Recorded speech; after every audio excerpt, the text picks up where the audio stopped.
যেই মানুষটা এতিম হয়, যার মা নাই, বাবা নাই, দাদা নাই, দাদি নাই, নানা নাই, নানি নাই, আত্মীয় স্বজন নাই, এই ছেলেটা সমাজে প্রতিষ্ঠিত হতে পারে না। এই ছেলেটার গার্জিয়ান না থাকার কারণে পড়ালেখা করতে পারে না। এই ছেলেটা সমাজে প্রতিষ্ঠিত হয় না। এই ছেলেটা হয় অনাথ, অথবা হয় টুকায়, না হয় হিরঞ্চি। ঠিক নেই? কারণ গার্জিয়ান না থাকার কারণে। আল্লাহ কয় আপনি এতিম ছিলেন, আমি আপনাকে আশ্রয় দিছি। আর ওয়াজাদাকা দাল্লান ফাহাদা, আপনি পথহারা অবস্থায় ছিলেন, আমি আল্লাহ আপনাকে পথ দেখায়া দিছি, পথভ্রষ্ট হইতে দেই নাই। সুবহান। এরপর আল্লাহ বলেন ওয়াজাদাকা আইলান ফাআগনা, আপনি গরিব ছিলেন, আমি আপনাকে ধনী বানায়া দিছি। বলুন আল্লাহর নবী কি ছিল? ওরে বাবারে কথা হন, কি ছিল? আল্লাহ কি বানাইছে? ধনী বানাইছে, ধনী বানাইছে, ধনী বানাইছে। আফসুস রে আফসুস, কপাল পোড়া আমরা। নবী যে ধনী ছিল এই কথাটা কোনো মৌলবী বলে না। নবী যে ডেভেলপ ছিল এটা কোনো মৌলবী বলে না। সারা জীবন কানো দুইরা কয় নবীর পেটো পাত্তর, নবী গরিব। এই গরিবের ওয়াজ শুনছেন, ধনীর ওয়াজ কোনোদিন শুনছেন? আজকে অধিকাংশ নবীর উম্মত জানে না যে নবী এক সময় দেশের রাষ্ট্রনায়ক ছিল। জানেই না নবী দেশ পরিচালনা করছে। অনেক উম্মত এটা জানেই না, খালি জানে নবীর ভেড়ো ভাত্তর আছি, নবীর শরীর তালিযুক্ত জামা আছি, নবী গরিব। এইভাবে ওয়াজ করছে। আর নাস্তিকরা এই ওয়াজ মুখস্থ করাই দিছে। আর নাস্তিকরা এই ওয়াজ এমন মুখস্থ করছে, এখন কোনো আলেম যদি রাজনীতি করতে যায়, ওই নাস্তিকরা কয় হুজুর থাকবেন মসজিদ, হুজুর থাকবেন মাদ্রাসা, বাপ মরলে জানাজা তাইবেন, 40 ফরানিতে আপনারা দাওয়াত দিব, 20 টাকার একটা নোট দিব, এতটুক পর্যন্ত আপনি থাকবেন। হুজুর আপনি রাজনীতি আইসুন কেরে? এই যে রাজনীতি আসছেন কেন? এই দোষটা যে এরা দেয়, এটা এরারও দোষ না, এটা আমরার মতো মৌলবীরার দোষ। কারণ ওয়াজ করতে গিয়ে গরিব কইয়া কইয়া ফেটো ভাত্তর দিয়া হুজুর রে নবীরে ফেটোর ভাত্তর ঢুকাইয়া দেয়, গরিব কইয়া ওয়াজ শেষ করে। হেউই হইল নবীর ফেটো ভাত্তর, হেউই গিয়ে আবার মুরগের রানো টান দেয়। বাস্তব না বাস্তব? তুই না নবীর ওয়াজ করলি, নবীর ফেটো ভাত্তর থেকে মুরগের রানো টান দিলি কেমনে? তুইও তুই খাওয়ান বাদ দিয়া দে, বলে আমার নবী খাইছে না, খাইতাম না। বন্ডামি, পিঠের সামরা তুলে লেবার দরকার ছিল। ওয়াজ অর্ধেক করস না করে। নবী গরিব ছিল, কথা সত্য। নবী দেশের রাষ্ট্রনায়ক ছিল, দেশ পরিচালনা করছে, সেই কথা বলো না কেন? শুধু নবী দেশ রাষ্ট্র চালনা করে নাই, নবী দেশ পরিচালনা করছে, আবু বকর দেশ পরিচালনা করছে, উমর দেশ পরিচালনা করছে, উসমান দেশ পরিচালনা করছে, আলী দেশ পরিচালনা করছে, আলীর সন্তান দেশ পরিচালনা করছে। আমরা রে হয় রাজনীতি পাইছি কই? আমরা জিগামু তোরারে রাজনীতি পাইছ তো? আমরা জিজ্ঞাসা কা আমরা রাজনীতি কোথার থেকে পাইছি যদি জিজ্ঞাসা করস, আমাদের বলার মতো এভিডেন্স আছে, বলতে পারবো রাজনীতি কোথার থেকে শুরু করছি, কোথায় গিয়ে শেষ করব। আমাদের শুরু আছে, আমাদের শেষ আছে। কিন্তু আমরা যদি তোরারে কই কোথার থেকে রাজনীতি পাইছ, কসম খোদার বলতে পারবি না। আমরা বললে যে কোথার থেকে তোরা রাজনীতি পাইছ, তোদের রাজনীতি হইল আবু জাহেলের কাছ থেকে, তোদের রাজনীতি হলো নমরুদের কাছ থেকে, তোদের রাজনীতি হলো ফেরাউনের কাছ থেকে। সুতরাং আমরা হুজুর আরে কইও না যে আমরা রাজনীতি কই পাইছি। আমরা স্বয়ং কোরআনে রাজনীতি আছে, নবীর কাছ থেকে প্র্যাকটিক্যালে রাজনীতি আমরা শিখছি। তা আমরা রাজনীতি পাইছি কই? এই দুষ্ট ভাই এরান না, এরা তো বলে কারণ আমরা তে শূন্য বলে, এরাও দোষ নাই। দোষ হলে আমরার মতো হুজুররা সারা জীবন নবীর ভেড়ো ভাত্তর দিয়ে বইরে তো রাখছি আমরা। নাউজুবিল্লাহ।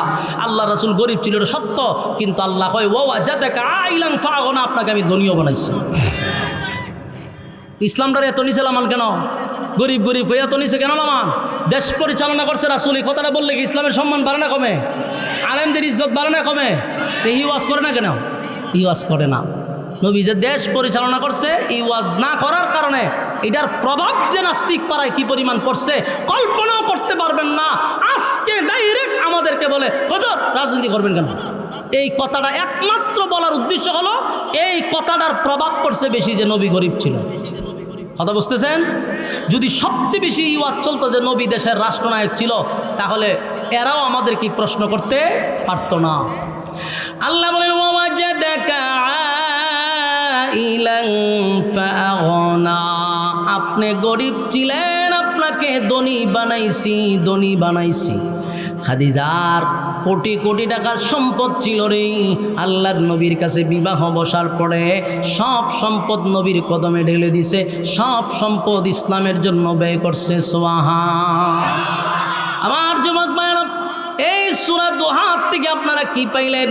আল্লাহ এই সূরা নাজিল করে একের পর এক নবীরে খুশি করলেন।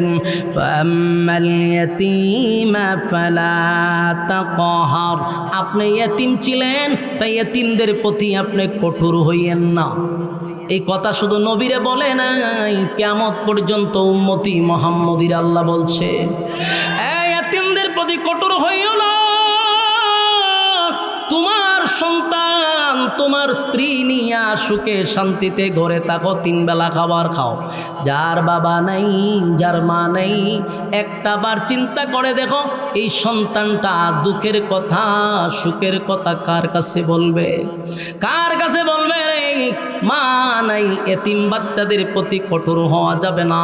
তাদের মাথায় হাত বোলাইয়া দিবেন, তাদেরকে আপনারা সম্মান করবেন, এদের মহব্বত করবেন, ভালোবাসবেন। রাজি আছি?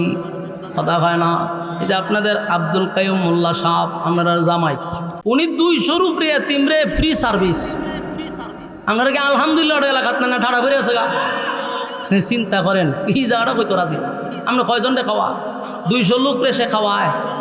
তো ওনার কাছে যদি অর্থ না থাকে, 200 এতিম ছাত্রের ভালবো কে? এই জন্য আলেমদেরও কিছু অর্থের দরকার আছে না নাই? ভালো কাজও লাগে টেকা থাকলে। আমরা টেকা হইলে সিনেমা হল বানাই না তো। আমরা টেকা হইলে ওই টেকা দিয়া সেরা আখাম কুখামো লাগাই না। এই টাকা আলেমদের থাকলে, আলেমদের টেকা থাকলে মানুষ গড়ার কারখানা তৈরি করা হয়। সুতরাং আপনারা এই যে আপনাদের কাইয়ুম মোল্লা সাহেব বিশাল মাদ্রাসা, এই মাদ্রাসা গেলে সিরিয়ালি পাওয়া যায় না। হাজার হাজার ছাত্র, হাজার হাজার ছাত্র, এর মধ্যে এতিম আছে 200-র উপরে, ফ্রি সার্ভিস। আর মাদ্রাসার ব্যাপারে তো ওয়াজ করে লাভ নাই। ইন্টারন্যাশনাল এক মাদ্রাসা যেখানে, আর রাইহান ইন্টারন্যাশনাল মাদ্রাসা, রাইহান যে মাদ্রাসা পড়ালেখা করছে। তো সম্মানিত সুধী, বলুন আলেমদের টাকার দরকার আছে না নাই? আজকে গরিব গরিব কইতে কইতে আপনারা ইসলামটারে কই নিয়ে তুইছেন, 12টা বাজাইছেন তো। আর আমাদের মধ্যে কিছু স্বভাব খারাপ আছে হুজুররার, পাঞ্জাবি বলতে বলতে ফিসে থেকে উঠতে জায়গা মনে করি এটা বুঝি বুজুর্গ গিরি দেখায়। পাঞ্জাবি তোর ফিসে উঠতে করে তুই ইস্তারিতে পাঞ্জাবি সুন্দর করে পরিষ্কার কর। ইসলাম তোর এত নোংরাভাবে তাকার জন্য বলে নাই, তুই ইসলামটারে 12টা বাজাইতেছস। এটা সুফিগিরি দেখায়, পাঞ্জাবির মধ্যে ফাঁসমন লেগে রয়েছে, টুপির মধ্যে লেগে রয়েছে ফাঁসমন, এর কাছে গেলে ফাটার গন্ধ করে। হ্যাঁ, আবার সুফিগিরি দেখায়। এটা আপনাকে ইসলাম বলে না। আপনার টাকা আছে, শান শৌকতে চলেন, ইসলাম আপনাকে এটাই বলছে। আপনাকে দেখে 10টা ছেলে যেন মাদ্রাসা দিতে বাধ্য হয়। আপনি হুজুরে দেখিয়া মানতে সব বনাস, মাদ্রাসা দিলেই তো জানাজার সময় ডাকবো, মাদ্রাসা দিলেই তো ফরানির সময় ডাকবো না। এটা আলেমদের কাজ নয়। আলেমদের কাজ, ইমাম শব্দের অর্থ নেতা, গ্রামের মহল্লার সব জায়গায় বিচার করবে ইমাম সাহেব, এমনকি রাষ্ট্র পরিচালনা করবে একজন আলেম। এটাই ছিল সিস্টেম। কিন্তু আমরা ওই জায়গার থেকে নিয়ে ঢুকাইছেন মসজিদও আর ঢুকাইছে মাদ্রাসা, আর বাইর করে বলে দেন, বুঝছেন নি? এই জন্য আপনার সন্তানগুলিকে মাদ্রাসায় পড়াবেন। মাদ্রাসায় পড়লে টকছে, কাইয়ুম মোল্লা সাহেব টকছে নি? না, টকছে না। তা যেই টেকা ওনার গাড়ির দুয়াদা যায়, এটা আপনারা ইনকাম করতে বহুত দেরি আছে। তো মাদ্রাসাত পড়াই কি উনি ঠকছে নি? কথা হয় না। এই জন্য আমরা একসময় হয়তো মাদ্রাসাত পড়াইলে খাইতে হইতো না। বেটা খাইবার লাগে আমরা মাঝে পাগল করে খাই না, আমরা খাইই না। সুতরাং মাদ্রাসার প্রতি আকৃষ্ট হন। বর্তমানে যতগুলা ইঞ্জিনিয়ার কন, ব্যারিস্টার কন, ডাক্তার কন, সবগুলার মা বাপ হইল গিয়ে বৃদ্ধাশ্রমে। শুধু বাংলাদেশ তালাশ করে দেখেন, একজন আলেমের মা বাপ যদি বৃদ্ধাশ্রমে থাকে তাহলে ওয়াজ করতাম না। এই শিক্ষা মানুষ গড়ার কারখানার থেকে শিক্ষা দেওয়া হয়। সত্যিকারের মানুষ হইতে গেলে দ্বীনি শিক্ষা ছাড়া বিকল্প কোনো রাস্তা নেই। আল্লাহ আমাদেরকে বুঝার, মানার, আমল করার তৌফিক দান করুক, সকলেই বলি আমিন। যে কথাগুলি আপনারা সামনে কইছি, রাগ করছেন নি? হাত তুলেছেন দিকে গাড়া গাড়া রাগ করছেন না? হাত তুলে, এই যে অনেকে রাগ করে বইছে। রাগ করলে কি করার আছে? আপনারা যদি এইভাবে শাসাইতাম না, তাহলে আপনারা কি সুন্দর পরিবেশে বইতেন। আর চিল্লা বন্ধুই তো এর লেগে মেজাজ দেখাইছি। যদি লাড়ি থাকতো তো ফাত করে বাইরিতাম আমি। এর উদ্দেশ্য হলো আপনারা ক্লাসে বসে যান, কিছু শিখেন, এটার লেগে মেজাজ গরম করছি না। রাগ করছেন আপনারা? এটা আপনাদের ভালোর জন্য করছি। যতটুকুই আলোচনা করছি ব্রেনে আছে তো ইনশাল্লাহ। আল্লাহ আমাদের বুঝার মানার তৌফিক দান করুক, আমিন। ভাই আল্লাহর রাস্তে সাউন্ডটা ঠিক করেন, এটা কি করলেন ভাই সাউন্ডটা?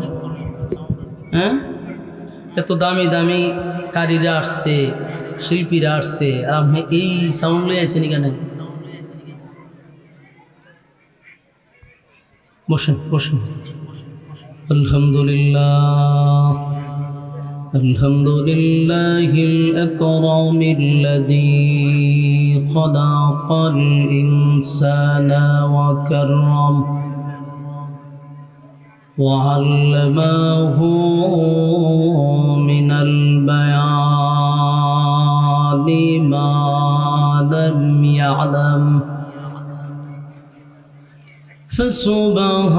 فسبحان الذي لا يحصى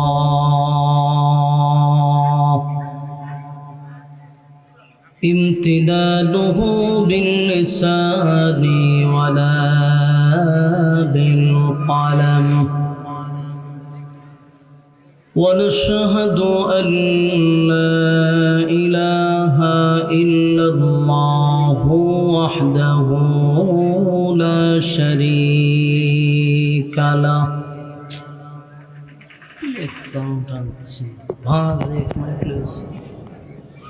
وأشهد أن سيدنا وسندنا وحبيبنا ومولانا محمدا عبد الله ورسوله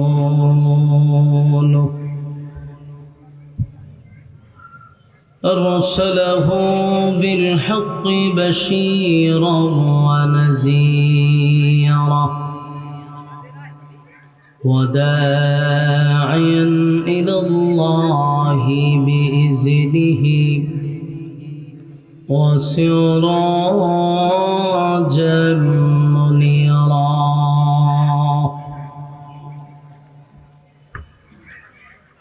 أما بعد فأعوذ بالله من الشيطان الرجيم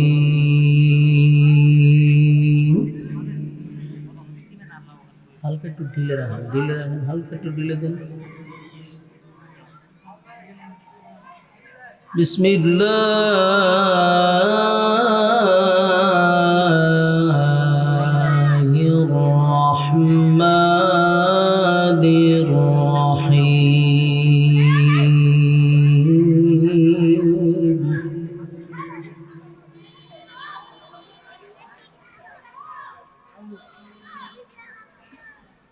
والضحى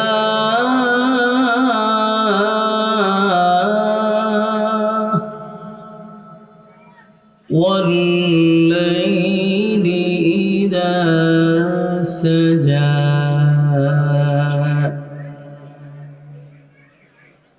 ما ودعك ربك وما قلى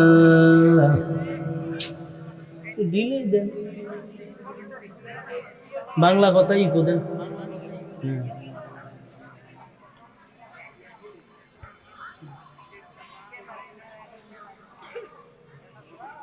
ما ودعك ربك وما قلى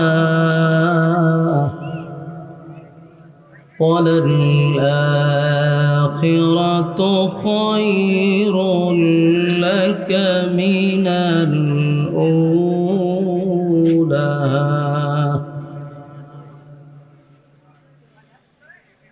ولسوف يعطيك ربك فترضى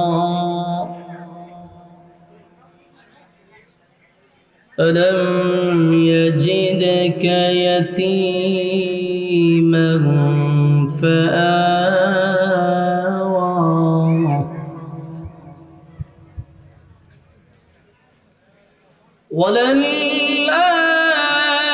وللآخرة خير لك من الأولى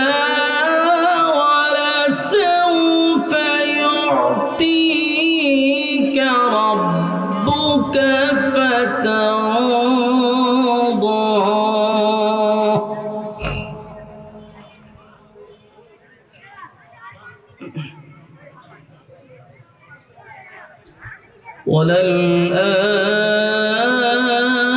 وللآخرة خير لك من الأولى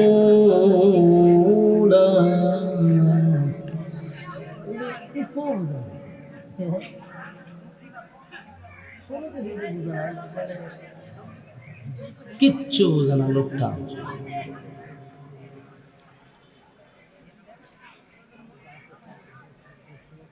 ما ودعك ربك وما قلى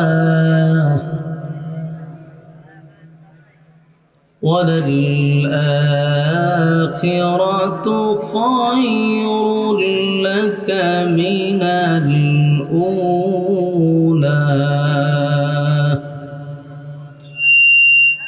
এটার নাম এই কর শীষ দিন আরো জোরে বাড়ায় দেন এটার নাম এই বাপ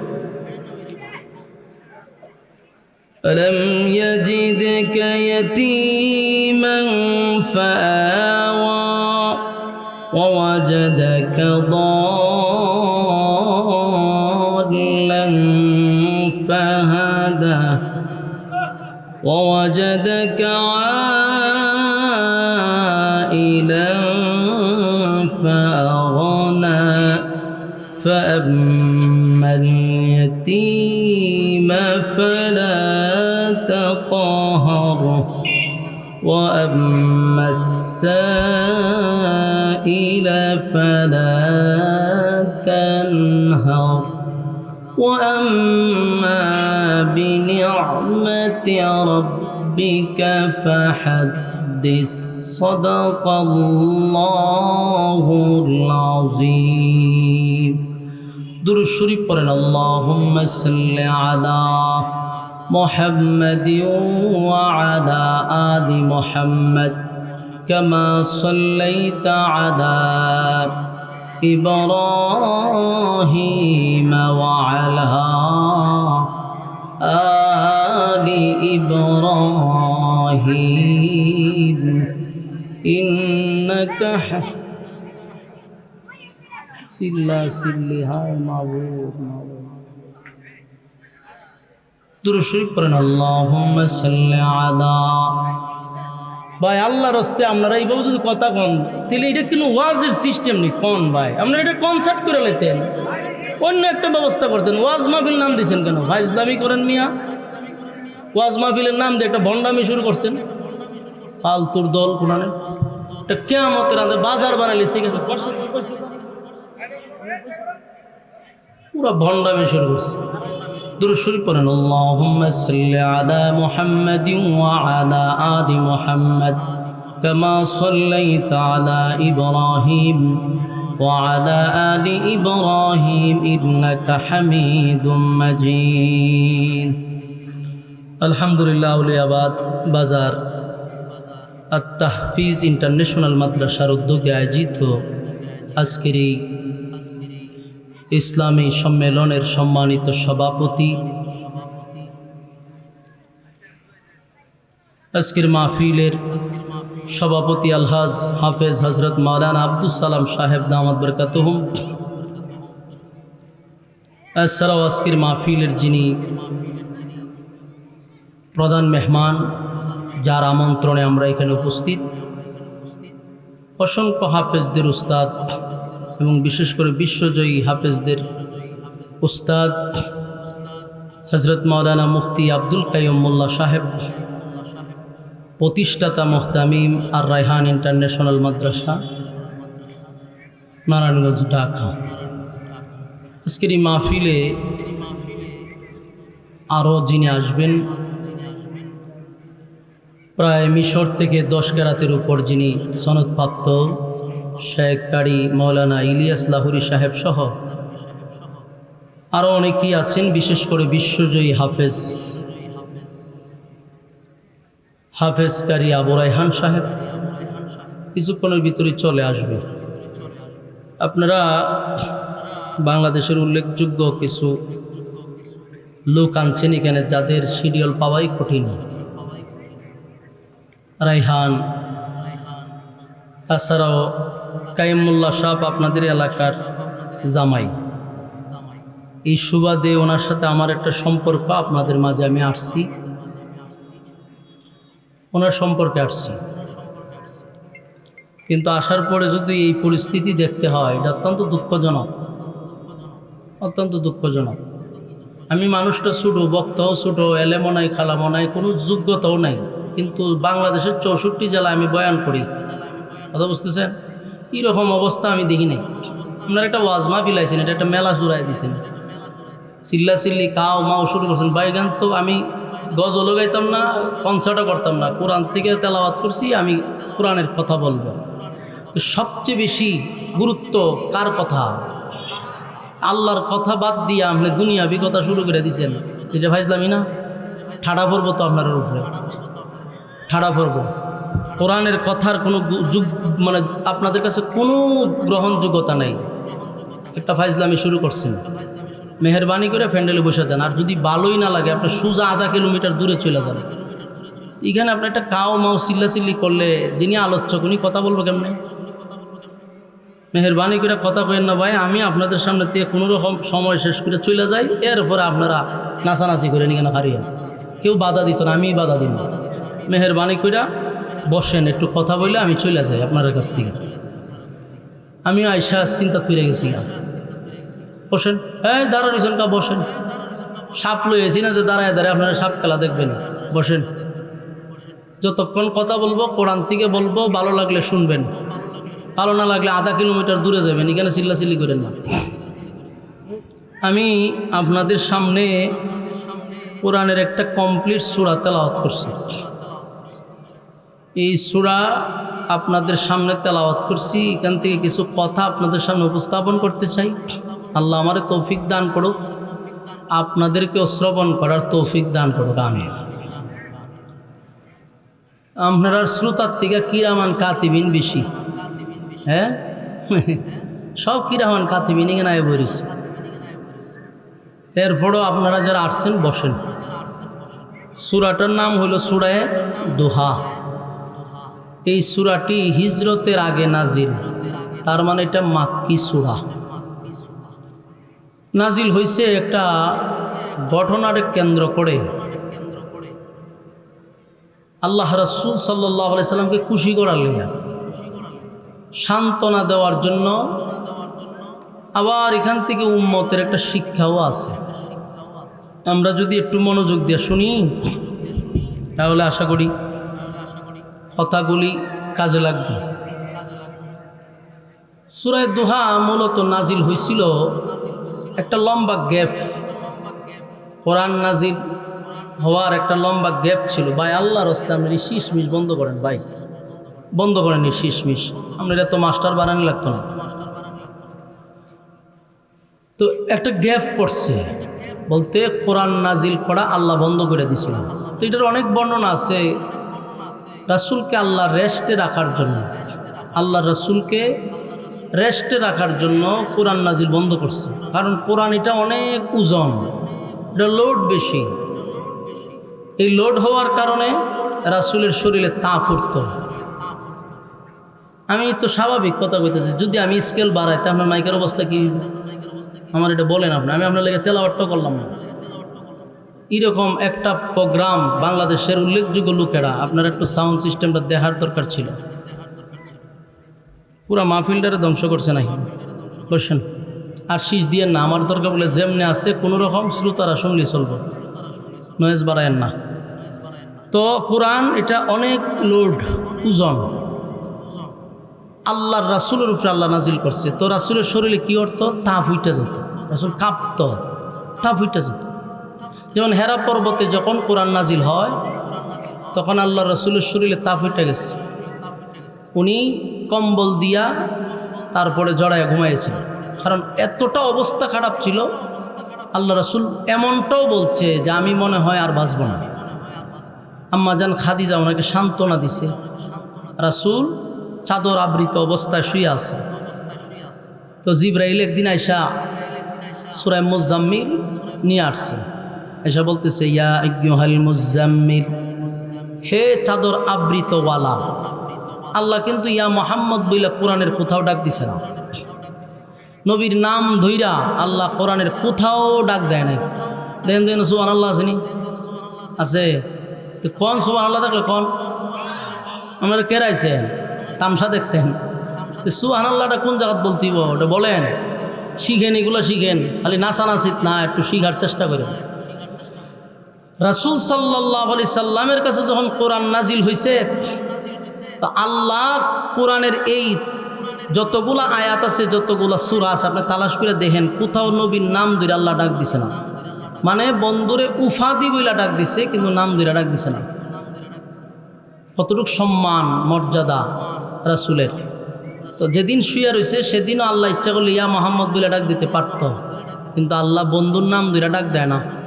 বলছি ইয়া আইয়ুহাল মুজাম্মিল, হে চাদর আবৃতওয়ালা, কুমিল লাইলা ইল্লা কালিলা। আপনি দাঁড়ান, এইভাবে শুয়ে থাকলে কি চলবে? আপনারা যে কাজের জন্য আমি পাঠাইছি এই মিশন সাকসেস করতে হবে। আপনি দাঁড়িয়ে যান, রাতের অংশে যে কোনো এক অংশে আপনি দাঁড়িয়ে যান। নিসফাহু আও ইনকুস মিনহু কালিলা, রাতে 2 ভাগের যে কোনো এক ভাগে। কারণ শুয়ে থাকলে আপনার মিশন সাকসেস হবে না। আমি যে কাজের জন্য আপনাকে পাঠাইছি এই কাজ চালায় যেতে হবে। এই জন্য আল্লাহ উফাদি বইলা ডাক দিছে, ইয়া আইয়ুহাল মুজাম্মিল কুমিল লাইলা ইল্লা কালিলা নিসফাহু আও ইনকুস মিনহু কালিলা। ইয়া আইয়ুহাল মুজাম্মিল, হে চাদর আবৃতওয়ালা। রাসূলকে আল্লাহ উফাদি বইলা বইলা ডাক দিছে। যখনই ডাকার মন চাইছে আল্লাহ ইয়াসিন বইলা ডাক দিছে, তাহা বলে ডাক দিছে, হ্যাঁ ইয়া আইয়ুহাল মুদ্দাসসির বলে ডাক দিছে, কিন্তু ইয়া মোহাম্মদ বলে ডাক দেয় নাই। তাহলে রাসূলের প্রতি আল্লাহর এটা আলাদা একটা মহাব্বত, বন্ধুর প্রতি বন্ধুর একটা আলাদা মহাব্বত, নাম ধরে ডাক দিছে না। এখন দেখেন রাসূল সাল্লাল্লাহু আলাইহি সাল্লাম শুয়ে আছে, আল্লাহ বলতেছেন আপনি উঠুন, রাতের শেষ অংশে দাঁড়িয়ে যান। দাঁড়িয়ে কি করেন? ওয়ারাত্তিলিল কুরআনা তারতিলা, রাতের শেষ অংশে আপনি দাঁড়িয়ে ওয়ারাত্তিলিল কুরআনা তারতিলা, আপনি তারতিলের সাথে কোরআন তেলাওয়াত করেন। বন্ধুরে সান্ত্বনা দিতেছে, দাঁড়িয়ে যান, দাঁড়িয়ে কোরআন তেলাওয়াত করেন। তো এই যে কোরআন নাজিল হয়, রাসূল কাঁপনি শুরু করে, রাসূলের শরীরে কম্পন সৃষ্টি হয়। এই জন্য আল্লাহ মাঝখানে কোরআন বন্ধ করে দিছে 15 দিন, কেউ কয় 40 দিন। কিন্তু এর অনেকগুলা ব্যাখ্যা আছে যে কেন কোরআন নাজিল করা বন্ধ করল। আরেকটা কারণ, আরেকটা উল্লেখযোগ্য কারণ হলো মক্কার মানুষ আল্লাহর রাসূলের সামনে আইসা একদিন বসছে। কারণ তখন মক্কাতে লোক দল ছিল 3টা, দ্বিত্ববাদী, তিত্ববাদী, বহুবাদী। কেউ 2 খোদায় বিশ্বাস করে, কেউ 3 খোদায় বিশ্বাস করে, কেউ বহু খোদায় বিশ্বাস করে। তার রাসূল দাওয়াত দেয় একত্ববাদী খোদার। তো মক্কার মানুষ বলল আমরা জন্মের পর থেকে বাপ দাদার ধর্ম পালন করতেছি যেই জায়গায়, সেখানে তুমি আইসা একত্ববাদী এক খোদার দাওয়াত দাও, এটা আমরা মানতে পারি না। আমাদের খোদা আছে, বহু খোদা আছে, রিজার্ভ আছে খোদা, আমরা এই এক খোদা মানবো কেন? তোমার খোদার সংখ্যা কম, আমাদের খোদার সংখ্যা বেশি। যুক্তি দেখছেন? আপনারা আমার ওয়াজ বুঝুননি, মাত বুঝেন। আমি আপনারা সামনে বসছি, আপনারা কি নিয়ত করছেন যে কোনো কথাবার্তা আপনারা কইতেন না? হন অন্দি খুব ভালো মানুষ হয়ে গেছেন আপনারা, অন্তত ওকে হা নাটা কইেন, হা না কইেন। কতক্ষণ চিল্লাইছে হেরা, আপনারা যে কথাই বন্ধ করে লেছেন, তা আমি বুঝুম কেমনে যে আমার কথা বুঝতেছে? রাসূল সাল্লাল্লাহু আলাইহি সাল্লাম দাওয়াত দেয় খোদার, একজন রবের দাওয়াত দিচ্ছে, আর তারা দ্বিত্ববাদী, তিত্ববাদী, বহুবাদী। বহুবাদী মানে বহু খোদায় বিশ্বাস করে। তো তারা বলল যে আমরা এত খোদা থাকতে আপনি একজন খোদার দাওয়াত দেওয়ার দরকারটা কি? আমরা সাথে এসে পড়ো। আল্লাহর রাসূল বলল নিজের হাতে খোদা বানায় এটারে তোমরা নিজের হাতেই বানায় এটারে তোমরা রব মনে করো। আমি যে দাওয়াত দিচ্ছি উনি আসমান জমিনের মালিক, যার জন্ম নাই, যার মৃত্যু নাই, যার খাওয়ান নাই, যার গুম নাই, তিনি চিরঞ্জীব। তো তারা বহুভাবে রাসূল সাল্লাল্লাহু আলাইহি সাল্লামের সঙ্গে কথাবার্তা বলল, কিন্তু প্রশ্ন হইল যতবার রাসূলের সাথে তারা কথা বলে তারা আটকে যায়। রাসূলকে প্রশ্ন করে রাসূল উত্তর দেয়, রাসূলকে যখন প্রশ্ন করে তখন রাসূল কি উত্তর দেয়, আর রাসূল যখন তাদেরকে প্রশ্ন করে তাদের রব সম্পর্কে তারা আটকা যায়, মানে উত্তর দিতে পারে না। তখন তারা বারবার লজ্জিত হয়েছে। লজ্জিত হওয়ার পরে এর একটা পরামর্শ করছে যে আমরা মক্কার সব বুদ্ধিজীবী নিয়ে মুহাম্মদের কাছে যাই, কিন্তু আশ্চর্যের বিষয় আমরা যতগুলো প্রশ্ন করি উনি খণ্ডন করে সুন্দর করে, আমাদের সেখানে কোনো প্রশ্ন থাকে না। আর উনি যখন আমাদের রব সম্পর্কে প্রশ্ন করে আমরা উত্তর দিতে পারি না, রীতিমতো কিন্তু আমরা এক ধরনের বেজ্জতি হচ্ছি। তখন তারা পরামর্শ হলো ঘটনাটা কি, আমরা এইভাবে বারবার যাব আর বারবার বেজ্জতি হব, এটা তো হয় না। তো এদের মধ্যে একজন উত্তর দিল যে আমরা যদি কিয়ামত পর্যন্ত ওনার সাথে টকশুতে বসি আমরা বারবারই হারব, কারণ ওনার কাছে যে এলেম এটা আসমানি এলেম, এই এলেমের সাথে আমরা টাক্কর দিলে পারবো না। তখন বলল যে এখন আমাদের কি করার, কি করতে পারি। তো এদের মধ্যে একজনে বুদ্ধি দিল যে এক কাজ করো, আসমানি এলেমওয়ালা লোক কোথায় আছে এদেরকে হায়ার করে আইনা মুহাম্মদের সাথে বসায় দাও। তখন বলল যে আমরা এখন কোথায় পাবো, গোটা মক্কা নগরী তালাশ করছে, তাওরাতের আলেম নাই, আসমানি আলেমওয়ালা লোক নাই। এরা 450 কিলোমিটার দূর দৌড়াইয়া গেছে, কোথায়? মদিনায়। সেখানে আবার তাওরাতের আলেমের অভাব নাই। এরার সিদ্ধান্ত হলো আমরা হায়ার করে নিয়ে আসবো মুহাম্মদকে হারানোর জন্য। নাউজুবিল্লাহ, এটা কি সম্ভব? আপনারা বিগত 16 বছর টকশো দেখছেননি টিভিতে? কিতা দেখছেন? তো আওয়াজ দিনা টিকটক দেখেন বই বইয়া, তো কথা তো হইতেন বলে হ দেখছি। কিতা দেখছে? 5টা নাস্তিকরে বসাইতো টকশুতে আর একজন আলেম রে নিত। এটা পরিকল্পিতভাবে আলেম সমাজকে সমাজের সামনে মানে পরিকল্পিতভাবে অপমান করা, এটা হলো তাদের মূল টার্গেট ছিল। তখন এরা উপস্থাপন যে করে এটা শুদ্ধ নাস্তিক। তো একজন আলেমরে বসাইতো, ওই 5-6টা মিললে হুজুরে ধরতো। আর হুজুর আল্লাহর কি রহমত দেখেন, ঠান্ডা মাথায় এরারে সাইজ করতো। আপনারা বিশেষ করে আমাদের শাখাওয়াত হোসেন রাজি সাহেবের টকশুগুলো একটু দেখতেন, উনি খুব ঠান্ডা মেজাজের মানুষ। টকশুতে যখন নাস্তিকরা ওনারা ধরতো উনি ঠান্ডা মাথায় সবগুলোরে সাইজ করতো। আমি মাঝে মাঝে আশ্চর্য হইতাম যে এত উচ্চ শিক্ষিত যেগুলোরে তৎকালীন সময় সরকারে বুদ্ধিজীবী হইতো। কি হইতো? বুদ্ধিজীবী। এটারে খাওয়ায়া খাওয়ায়া ফালতো। যেমন একটা আছেন মুরগি চুরা শাহরিয়ার কবির, এটাও আছেন বলে বুদ্ধিজীবী।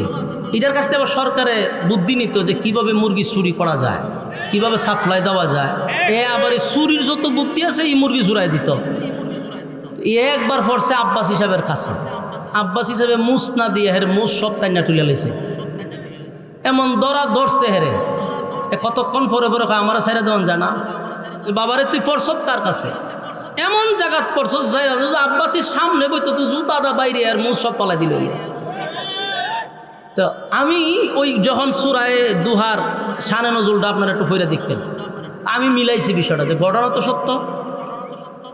তৎকালীন সময় 1400 বছর আগে মক্কার মানুষটাই বলতেছে যে মুহাম্মদের কাছে যে এলেম এটা আসমানি এলেম, এই এলেমের সাথে আমরা কোনোদিন বসে সমাধান করতে পারবো না, আমরা ওনার কাছে শিশু।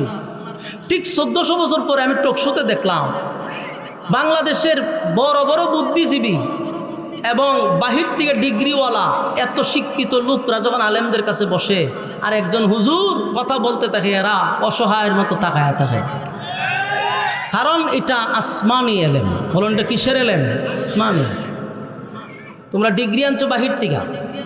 আরও কিছু এক্সাম্পল আমি আপনারা দিই। বাংলাদেশের 64 জেলায় ওয়াজ করে আমাদের একটা অভিজ্ঞতা আছে। যেমন আমাদের আগে অনেক সময় প্রধান অতিথি রাখে, তো প্রধান অতিথি হয় কোনো দলের নেতা আর নাহলে কোনো সংসদ সদস্য, তো এরা দেয় 5 মিনিট বক্তব্য দিবার লেগে। তো হাজার হাজার মানুষ থাকে, মাইকটা লইয়া দাঁড়াইয়া প্রথম শুরুটা করে বিসমিল্লাহির রহমানির রহিম। ওই বিসমিল্লাহ হইতে পারে না, বিসমিল্লাহ হয় নাউজুবিল্লাহ। কোরআন বিকৃত করে বক্তব্য শুরু করে, মুখে লাগে টুডে লাগে, কথা গুছাইতে পারে না। শেষে পাবলিক মারতে হয় মেলামেন বন বন আর বয়ান করে, আর বক্তব্য লাগতো না। মানুষ বিরক্ত হয় কথা শুনে। অথচ তার পিছনে ডিগ্রির অভাব নাই, সব বাহিরের ডিগ্রি, কিন্তু মানুষের সামনে কথাটুকু গুছায়া বলতে পারে না।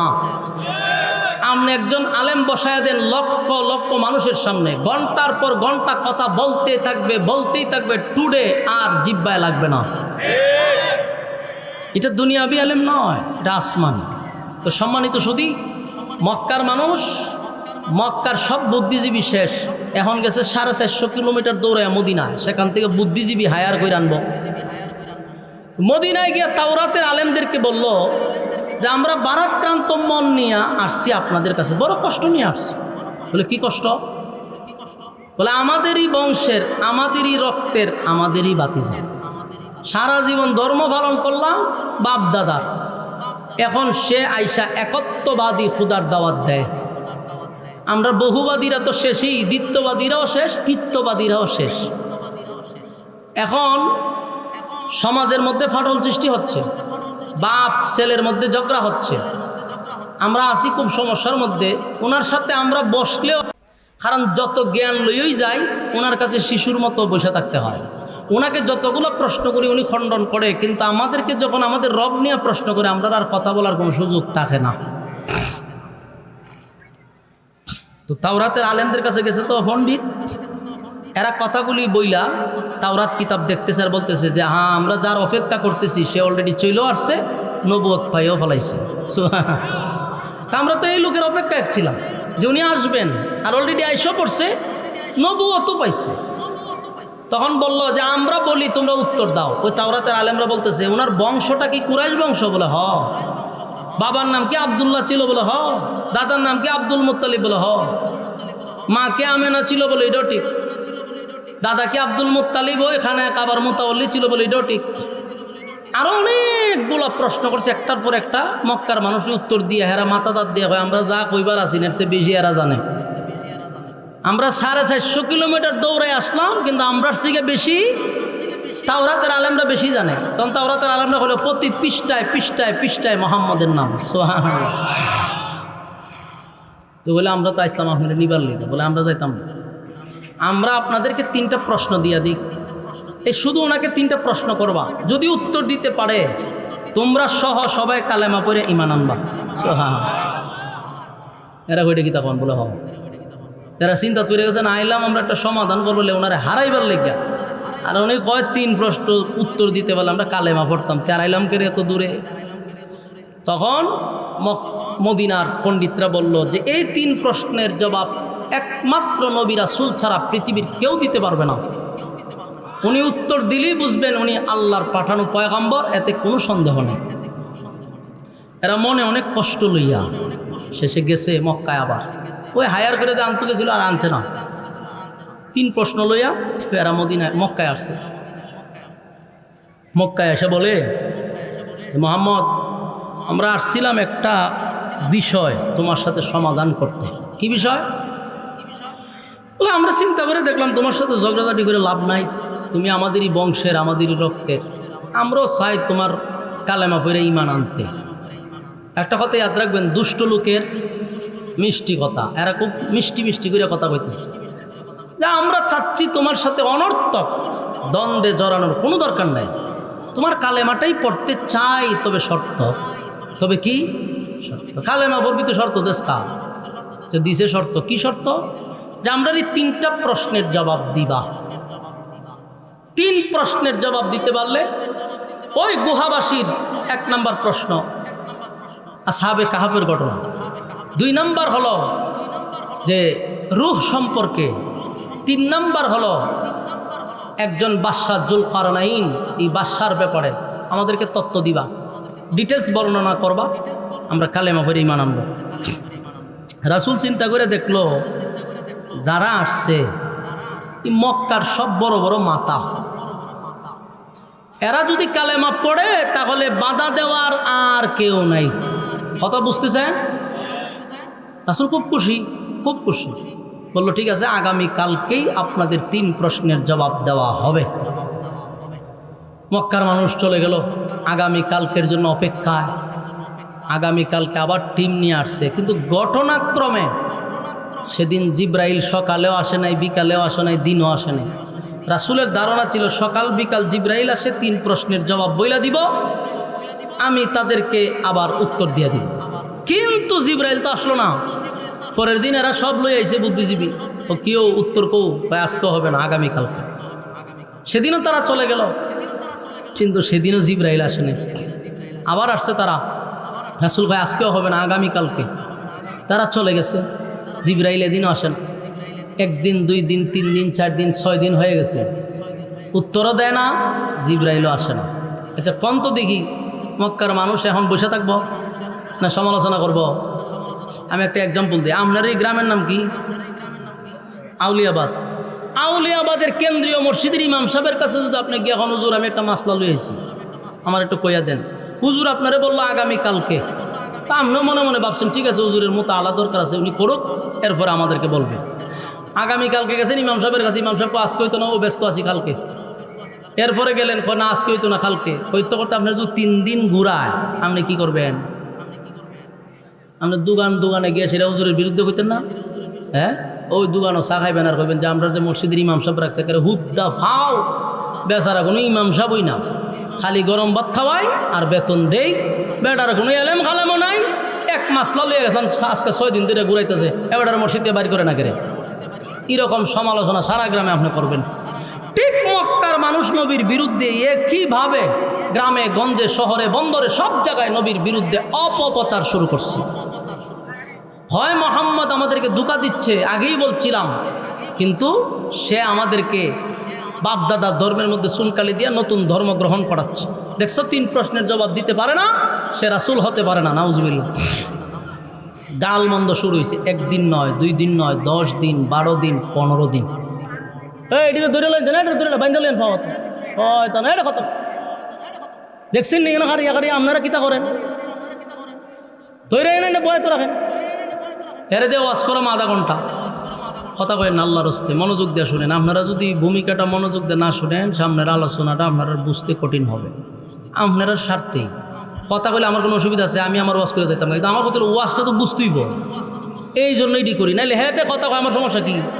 আমার চিন্তা হলে যে গরিব ভাই চাই আমি কোনো সময় খাটাই যাই, কিন্তু এটা তো ভাই কোনো সিস্টেম না। আমি এত দূর থেকে আমার কায়ম মোল্লা ভাই আনছি এখানে। আপনারা যদি ওয়াজটা বাড়িতে না লয়ে যেতে পারেন, এরকম ওয়াজ করার কোনো দরকার নেই। যেন ওয়াজ বাড়িতে লয়ে যেতে ওয়াজ শুরু করলাম এখানে, শেষ করলাম গিয়ে কক্সবাজার, ইজাত ওয়াজ আমি করিও না, ওয়াজ আমার বাড়িতে লয়ে যেতে। এই জন্য আগে শানে নজরুলটা বুঝেন, সূরাটা কেন নাজিল হলো, নাজিলটা কেন হয়েছে এটা বুঝলে এরপরে তরজমায় গেলে আরো সহজ হবে, ঠিক না? মনোযোগ দিয়ে শুনে। এখন ঘটনা কি, 1 দিন 2 দিন 15 দিন কোরআন নাজিল হয় না। আর মানুষ কি কয়, দেখছো মোহাম্মদের আল্লাহ মোহাম্মদরে ভুলে গেছে গা। রাসূলের একজন সাসিয়া ছিল, নাম হলো উম্মে জামিল, আবুল আহাব্বার বউ। এটা একটা বেয়াদব মহিলা। রাসূল ডায়া কয়, মোহাম্মদ তোমার কাছে যে একটা শয়তান আসতো, ওনার আসে না? নাউজুবিল্লাহ আসেনি তো, থাকলে ঘটনা কেটে। এই মহিলা কত নম্বরের বেয়াদব, তার মানে জিবরাইলরে বুঝাইছে। রাসূলের মনে অনেক কষ্ট পাইছে। আবার মক্কার মানুষ কইতেছে, দেখছো নি মোহাম্মদের আল্লাহ মোহাম্মদরে বলছে, এখন আর আসে না কেউ। এরকম কষ্ট যেমন নবীর ভিতরেও আছে, কেন উত্তর দিতে পারল না এটা নিয়ে যেমন যারা গালাগালি করতেছে, আর নবীর কষ্ট হলো জিবরাইল কেন আসে না, এতদিন ধরে জিবরাইল আসে না। তার মানে মক্কার মানুষদের বলতেছে আল্লাহ আমার ভুলে গেছে। আল্লাহ কি ভুলেই গেল? নবীর ভিতরে এটা একটা কষ্ট। আমার যুবক ভাইরা, হাবিবে কিবরিয়া 1 দিন 2 দিন নয়, টানা 15 দিন নবী কাঁদছে, কাঁদতে কাঁদতে কাঁদতে আল্লাহর নবী বারবার আসমানের দিকে তাকায়, কখন জিবরাইল আসবে, কখন জিবরাইল আসবে। অন্যদিকে মক্কার মানুষ আমার নবীর বিরুদ্ধে অপপ্রচার, নবীরে গালি দেয়, নবীরে গাল মন্দ করে, আর কয় মোহাম্মদের আল্লাহ মোহাম্মদকে ভুলে গেছে। এই কথাটা আমার নবীর দারুণ ব্যথা লাগছে রে, নবীর মনে বড় কষ্ট। ঠিকই তো 15 দিন ধরে জিবরাইল কেন আসে না? সকালে জিবরাইল আসে, বিকালে জিবরাইল আসে, আজকে 15 দিন ধরে জিবরাইল আসে না। আল্লাহর পয়গম্বর কান্না শুরু করল। হঠাৎ করে নবী তাকায়া দেখে রে জিবরাইল আসমান থেকে নামতেছে। জিবরাইল আলাইহিস সালাতু ওয়াস সালাম যখন নবীর সামনে আসলো, আল্লাহর নবী একটু অভিমান অভিমান অভিমান অভিমান নবী বলেন, জিবরাইল রে, আজকে বুঝি তোর আসার সময় হইল। নবীর মনে বড় কষ্ট, চতুর্দিক দিয়া গালমন্দ। আবার নবীকে মানুষ এমনভাবে গালি দেয়, নবী কোনো নবী রাসূল না, মিথ্যা অপবাদ দিচ্ছে, নাউজুবিল্লাহ। আল্লাহর নবী জিবরাইলের দিকে তাকায় কয়, জিবরাইল রে, আজকে বুঝি তোর আসতে মন চাইল। গোটা মক্কার মানুষ আমারে গালি দেয়, বল কেন 15 দিন আসলি না, কেন 15 দিন আসলি না? জিবরাইল কয়, হুজুর আমি আসতে চাই, আমার মালিক আমারে আসতে দেয় না। আল্লাহর নবী বলেন, জিবরাইল, তাহলে কি মক্কার মানুষ যা বলে তা সত্য? আমার মালিক কি তাহলে আমারে ভুলে গেছে? আমার মালিক কি আমারে ভুলে গেছে? জিবরাইল কয়, হুজুর না, আপনারে আপনার মালিক ভুলতে পারে না, বলতে পারে না। তবে আপনার মালিক আপনার একটা কথার উপরে অসন্তুষ্ট, আল্লাহর কাছে কথাটা পছন্দ হয় নাই। আল্লাহ বলেন, বন্ধু, 3টা প্রশ্ন লই আপনার কাছে মক্কার মানুষ আসলো, আপনি তাদেরকে জবাব দিলেন, আগামীকালকে আপনি তাদের উত্তর দিয়া দিবেন। এই কথাটা আমি আল্লাহর কাছে মোটেও পছন্দ হয় নাই। আল্লাহর কাছে পছন্দ না হওয়ার কারণে 1 দিন 2 দিন নয়, 15 দিন পর্যন্ত কোরআন নাজিল বন্ধ। 15 দিন নবীর চোখ দিয়া পানি ঝরছে, 15 দিন নবী গালমন্দ শুনছে, শুধু এতটুকু কথা বলার কারণে যে আগামীকালকে প্রশ্নের জবাব দিব। মাঝখানে একটা কথা নবী বলে নাই, সেই কথাটা হলো ইনশাআল্লাহ। জোরে কোন কি? ইনশাআল্লাহ। ইনশাআল্লাহ না বলার কারণে 15 দিন আমার নবী কানল। যুবক ভাইরা, মুরব্বী বাবারা, এখান থেকে উম্মতের বড় শিক্ষা আছে। 15 দিন নবী কাঁদছে ইনশাআল্লাহ না বলার কারণে। আমরা যদি ইনশাআল্লাহ না বলি, তাহলে 15 দিন নবী যেমন কাঁদছে, যেমন কষ্ট পাইছে, এর থেকে বড় মুসিবত আসবে আমাদের উপরে। নবীর ক্ষেত্রে যদি 15 দিন কাঁদতে হয় গো, তাহলে যেই লোকটা ইনশাআল্লাহ বলে না, এর খেসারত কিন্তু তোমার আমার দিতে হবে। কারণ আমরা অনেক সময় বলি, টাঙ্গাইল থেকে আমি ঢাকা যাব, এই মাঝখানে একটা কথা বলতে হবে ইনশাআল্লাহ, কথা হয় না। পরে বাইরে একটা আওয়াজ দেন, কি বলতেইব? মাঝখানে ইনশাআল্লাহ বলতে হবে। আপনি বললেন যে আমি ঢাকা যাব, তো ঢাকা যাবেন, আপনি কেমনে যাবেন ইনশাআল্লাহ না বললে? এখন আসুন, ইনশাআল্লাহ শব্দের অর্থ জানা দরকার। ইনশাআল্লাহ শব্দের অর্থ হলো আল্লাহ যদি চায়। বলুন, ইনশাআল্লাহ শব্দের অর্থ কি? আল্লাহ যদি চায়। তা আপনি ঢাকা যাইবেন, আল্লাহ যদি না চায়, আপনি কেমনে যাবেন? আপনি বলছেন ঢাকা যাবেন, কিন্তু মাঝ রাস্তায় আপনি গাড়ির চাক্কার তলে পড়ে গেলেন, আল্লাহ চায় নাই, যেতে পারেন নাই, কিন্তু আপনি কইছেন আপনি ঢাকা যাবেন, আল্লাহ হয়ে চাক্কার তলে ভালাই দিলাম, কেন যাবি? এই জন্য আমরা সব কথাই বলবো ইনশাআল্লাহ, কথা হয় না। আপনি বললেন আমি খানা খাবো দুপুরে, মাঝখানে ইনশাআল্লাহ নাই, তা খাইবেন কেমনে? বললেন ইনশাআল্লাহ, তাইলে খাইতে পারবেন। আর যদি না খানা খাবো ইনশাআল্লাহ নাই, তাইলে খানা ঠিকই থাকবে, একেবারে রোজ পোলাও সব গরম ঠিকই আছে, কিন্তু আপনি খাইতে পারলেন না, খাইবার সময়টুকু আপনার দেওয়া হবে না। বাস্তব না বাস্তব? 5 আগস্টের কথা আপনারা ইয়াদ না? খানা টানা দিফাক করে রাখছে, ফুলা গুস্ত মুস্ত সব ঠিকঠাক করে রাখছে, কিন্তু ইনশাআল্লাহ কইছে না যে আল্লাহ খাইতে পারবি না, নিচে দিয়েও যাইতে পারবি না, উপরে দিয়ে উড়া যাবি। খানা তোর জন্য হারাম, ঠিক না বেটি? এটা হলো চিরসত্য। আমি বলছি খানা খাবো, কিন্তু আল্লাহ কয় তোর আর বাংলাদেশে 1 মুঠো খাবারও তোর রিজিকে নাই, খাইতে পারবি না, তোর খাবার অন্যরা খাইব। যারা গণভবনে ঢুকছে আর গিয়া খাইছে, গিয়া দেখে মাশাআল্লাহ গরম, একবারে গরম, তখন বোঝা যায় এরার লাগি ভাগ করে তুইছে। যার খাওয়ার কথা ছিল সে কি খাইতে পারছে? যার খাওয়ার কথা ছিল সেও খেতে পারল না। অথচ কত স্বপ্ন, কত পোলাও, কত রোজ, কত মেহমানের জন্য খাবার পাক করার রেডি ছিল, কিন্তু আল্লাহ যদি খাইতে না দেয় রে, সব তোমার সামনে থাকলেও খাইতে পারবা না। এটাই হলো চিরবাস্তব, ঠিক নেই? খার খাবার খেয়ে খাইলো, হ্যাঁ, খার খাওয়ান খেয়ে খাইলো। আচ্ছা, জীবনে কি কেউ ভাবছে প্রধানমন্ত্রীর খাবার সাধারণ জনগণে খাইব? এটা কোনোদিন ভাবা যায়? আল্লাহ যদি চায় প্রধানমন্ত্রীর খাবার সাধারণ কৃষকেও খাইতে পারে, যেটা অসম্ভব। এটা সম্ভব করে কে? এইটা নিয়ে আপনি একটু ভাইবেন। জীবনে কোনোদিন কল্পনাও করা যায় না যে ডক্টর ইউনূসের খাবার মনে করেন সাজায়া রাখছে, আমি বক্তায় গিয়া খাম, ওইটা কল্পনা করুন যায়। কিন্তু আল্লাহ যদি চায় তাহলে এরকমটা কইরা দেখাইতে পারে, দেখায় না?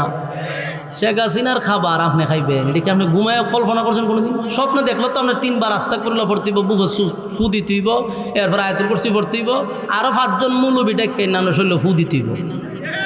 যে আপনি কেরেটা মনে মনে ভাবছেন, এটাই আপনার অপরাধ। তাবিজ গলা ঝুলাই দেওয়ার দরকার আপনার, যে কেন আপনি ভাবলেন। কিন্তু অসম্ভবটাকে আল্লাহ সম্ভব করে দেখাইছে। যার জন্য খাবার রেডি, হেরে আল্লাহ গাঢ় দৈরে উপরে দৌড়াই দিছে, আর নিচে দিয়া এক কৃষকরা খানা খায়, পোলা বানে খায়। সুবহানাল্লাহ। এটা হলো ইনশাআল্লাহর গুণ। এটা কি ইনশাআল্লাহ খানা খাবো যদি কইতো, তাহলে আল্লাহ এক মডেলের খাওয়াই আর উপরে তো তুলল, কথা কই না দি? কিন্তু ইনশাআল্লাহ বলে নাই।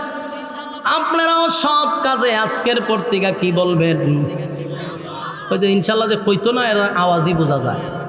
এরার আল্লাহ কোন পদার্থ দিয়া বানাইছে আল্লাহ মাবুদ ভালো জানে। এই মিয়া ইনশাআল্লাহ কইবেন নি? তা আপনারা যে কইতেছেন এটা তো বোঝা যায় যে আপনারা এইটার পক্ষে না, আওয়াজ কম। বলুন সব কাজে কি কইবেন? হ্যাঁ, ইনশাআল্লাহ কইতেই। আমি যে আজকে ওয়াজ করলাম, আপনারা যদি একজন ওইটা মনোযোগ দিয়ে আমল করেন আর কন, তাহলে আমার এটাই যথেষ্ট। আপনারা বলবেন সওয়াব আমি পাবো, ঠিক না? ইনশাআল্লাহ বলতে হবে সব কাজে। মাহফিল শেষ করে বাড়িতে যাবো, এখানেও ইনশাআল্লাহ, আনালে গাড়ি সাক্কার তোলে ভালো দিব আল্লাহ। হ্যাঁ, বলবেন ইনশাআল্লাহ সব কাজে। কি ইনশাআল্লাহ বলতে হবে? ইনশাআল্লাহ বলতে হবে, সব কাজের শুরুতেই হবে ইনশাআল্লাহ। তার মানে হলো আল্লাহ যদি চায়, আল্লাহ যদি চায়, আল্লাহ যদি চায়, ঠিক নেই? আমার যুবক ভাইরা, আল্লাহর হাবিব জিবরাইল কয়, হুজুর আমার মালিক এই কথাটা পছন্দ করে নাই গো, পছন্দ করে নাই। আপনি যদি বলতেন ইনশাআল্লাহ আগামীকালকে উত্তর দিয়া দিব, তাহলে 15 দিন জিবরাইলকে আটকানো হতো না। আমার যুবক ভাই, এখান থেকে উম্মতের একটা শিক্ষা রে। আরেকটা কথা হলো, নবীরা তো ভুলে না, আল্লাহ ভুলায়া দেয়। এটা হলো আমাদের আকীদা। এটা কি? সমস্ত নবীরা মাসুম, মাসুম, তাদের কোনো গুনাহ নাই। আবার নবীরা ইচ্ছাকৃত ভুল করে না, আল্লাহ তাদেরকে দিয়া ভুল করায়। ভুল না করাইলে উম্মত শিখবো কোথার থেকে? এই জন্য নবীদেরকে ভুলাইয়া দেয় উম্মতরে শেখানোর জন্য। নবী যদি ইনশাআল্লাহ না বলতো, আমরা জীবনেও ইনশাআল্লাহ বলতাম না, কথা কোন ঠিক নেই। এই জন্য ইনশাআল্লাহ প্রতিটা কাজে বলা দরকার। আল্লাহ কয়, বন্ধু আপনার এই কথাটাই শুধু আমার কাছে অপছন্দ হয়েছে, কিন্তু বন্ধু আপনারে আমি ভুলি নাই, ভুলতে পারি না। কিন্তু নবী তো অভিমান, নবীর মনে কষ্ট। মক্কার মানুষ নবীরে দেখলে কয় মোহাম্মদের আল্লাহ মোহাম্মদকে ভুলে গেছে। আর নবী কাঁদছে কয়দিন? 15 দিন। 15 দিন কাঁদছে রে, 15 দিন কাঁদলো। আল্লাহ তার বন্ধুরে খুশি করার জন্য, আনন্দ দেওয়ার জন্য, বন্ধুর অভিমান ভাঙানোর জন্য সূরা দুহা নাজিল করছে। 15 দিন গ্যাপ, কোরআন নাজিল হয় না। এরপরে যে সূরা নাজিল ছিল দুহা, এই সূরার দুহার প্রতিটা আয়াতের দিকে আপনি একটু লক্ষ্য করবেন। আমি যখন বলবো আপনি শুধু অর্থের দিকে খেয়াল করবেন, অর্থের দিকে খেয়াল করবেন, বুঝবেন যে প্রতিটা আয়াতই যেন নবীরে খুশি করার লেগে নাজিল করছেন। সুবহানাল্লাহ। 15 দিন নবী কান্না। এরপর আল্লাহ সূরা দুহা নাজিল করে। দুহার শুরুতে 2টা কসম করছে। জোরে কোন কয়টা? আরো জোরে। 2টা কসম করছে। আল্লাহ তখন সূরা দুহা নাজিল করে বলেন, ওয়াদ-দুহা ওয়াল-লাইলি ইযা সাজা। ওয়াদ-দুহা, এ দিনের আলোর কসম। ওয়াদ-দুহা, দিনের আলোর কসম। ওয়াল-লাইলি ইযা সাজা, রাতের অন্ধকারের কসম, রাতের অন্ধকারের কসম। প্রশ্ন হলো, এই ওয়াদ-দুহার আরেকটা ব্যাখ্যাও আছে। ওয়াল্লাইলি ইযা সাজার আরেকটা ব্যাখ্যাও আছে, ওয়াদ-দুহা দিনের আলোর কসম, ওয়াদ-দুহার আরেকটা অর্থ হলো নবী আপনার সুন্দর উজ্জ্বল চেহারার কসম। সুবহানাল্লাহ জানি বন্ধু তার কসম, বন্ধু তার চেহারার কসম করছে, বন্ধু তার চেহারার কসম করছে। ওয়াদ-দুহা আপনার সুন্দর উজ্জ্বল চেহারার কসম, উজ্জ্বল চেহারার কসম। ওয়াল্লাইলি ইযা সাজা আপনার কালো চুলের কসম, আপনার কালো চুলের কসম। বন্ধুর চেহারার কসম করছে রে, বন্ধুর চুলের কসম করছে। আল্লাহ তার বন্ধুরে খুশি করার জন্য চেহারার কসমটা করল, আল্লাহ তার বন্ধুরে খুশি করার জন্য বন্ধুর সুন্দর সুন্দর চুলের কসম করছে। বন্ধু আপনার চুলের কসম, দুইটা কসম করে আল্লাহ বলেন মা ওয়াদ্দাআকা রাব্বুকা ওয়া মা ক্বালা। সুবহানাল্লাহ, দুইটা কসম করে বলেন মা ওয়াদ্দাআকা রাব্বুকা ওয়া মা ক্বালা। বন্ধু আপনার রব আপনারে ভুলে নাই, ভুলে নাই, ভুলে নাই। এই যে ভুলে নাই কথাটা বলছে দুইটা কসম কেড়ে, বন্ধুরে দুইটা কসম কেড়ে বলছে বন্ধু কসম আপনার চেহারার, বন্ধু কসম আপনার চুলের, আমি আপনারে ভুলি নাই। মা ওয়াদ্দাআকা রাব্বুকা ওয়া মা ক্বালা, আপনারে ভুলি নাই, আপনার সুন্দর চেহারার কসম করে বলছি বন্ধু। যেই অপবাদ আপনারে মক্কার মানুষ দিছে, না বন্ধু আপনারে ভুলি নাই, ভুলি নাই, ভুলতে পারি না। আপনার রব আপনার প্রতি অসন্তুষ্ট হয় নাই। সুবহানাল্লাহ। আমি প্রথমে বলছি প্রতিটা আয়াতের দিকে আপনারা লক্ষ্য করবেন, প্রতিটা আয়াতের অর্থই যেন বোঝা যায় নবীর খুশি করার জন্য, নবীর আনন্দ দেওয়ার জন্য আল্লাহ নাজিল করছে। 15 দিন আমার নবী কানলো রে, আমার আল্লাহ সূরা দোহা নাজিল করিয়া বন্ধুরে এত খুশি করলেন। দুইটা কসম করে বলে আপনাকে ভুলি নাই, ভুলতে পারি না, আপনার রব আপনার প্রতি অসন্তুষ্ট হয় নাই। এরপর আল্লাহ বলেন ওয়ালাল আখিরাতু খায়রুল লাকা মিনাল উলা। আল্লাহ বলেন ওয়ালাল আখিরাতু খায়রুল লাকা মিনাল উলা। বন্ধু আপনাকে দুনিয়ায় যা দিছি দুনিয়া কিছুই না, আপনার জন্য পরকালে আমি এর থেকে হাজার হাজার গুণ বেশি বরাদ্দ রাখছি। আমার যুবক ভাইরা, আল্লাহ তার বন্ধুরে আরো খুশি করলেন। ওয়ালাল আখিরাতু খায়রুল লাকা মিনাল উলা ওয়ালা সাওফা ইউতিকা রাব্বুকা ফাতারদা। আল্লাহ কয় ওয়ালাল আখিরাতু খায়রুল লাকা মিনাল উলা। বন্ধু দুনিয়ায় যা দিছি অল্প, এটা স্যাম্পল, পরকালে আপনার জন্য গোডাউন রাখছি, গোডাউন। সুবহানাল্লাহ। তার মানে যিনি দুনিয়া সৃষ্টি করলো তিনি কয় দুনিয়া কিছুই না, যে রব দুনিয়া বানাইলো সে কয় কিছুই না। আপনার জন্য আমি কোটি কোটি গুণ বেশি বরাদ্দ রাখছি পরকালে। বন্ধু আপনারা কইরেন না, অভিমান কইরেন না, যা দিছি কিছুই না, পরকালে আপনার জন্য বরাদ্দ রাখছি। এরপর আল্লাহ বলেন ওয়ালা সাওফা ইউতিকা রাব্বুকা ফাতারদা। আল্লাহ বলেন ও চিরেই ও চিরেই ও চিরেই আপনাকে আমি খুশি করব, খুশি করব, খুশি করব। সুবহান।